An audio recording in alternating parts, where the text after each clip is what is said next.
Artis Vincent Rompis akhirnya diperiksa kepolisian terkait anaknya yang terlibat kasus di SMA Binus Serpong, Tangerang Selatan.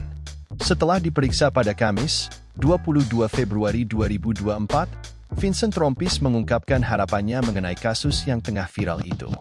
Vincent Rompis berharap agar kasus tersebut nantinya tak terulang lagi di lingkungan sekolah maupun di luar.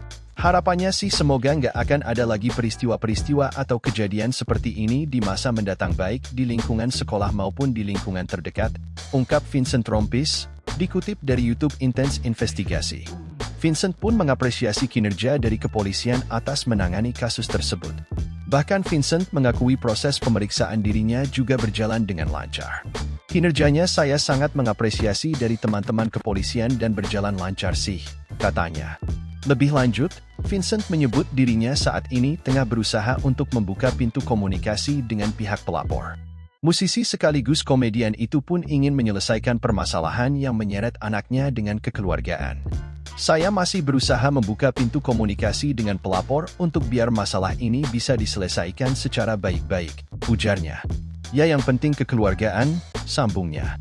Dari situ, Vincent berharap agar nantinya kasus itu bisa berakhir dengan damai. Semoga bisa menemukan titik cerah untuk berdamai, berdiskusi dan juga bisa kembali normal lagi. Dan saya masih berusaha berkomunikasi dengan pihak pelapor, ucapnya. Download Tribun X sekarang, menghadirkan lokal menjadi Indonesia.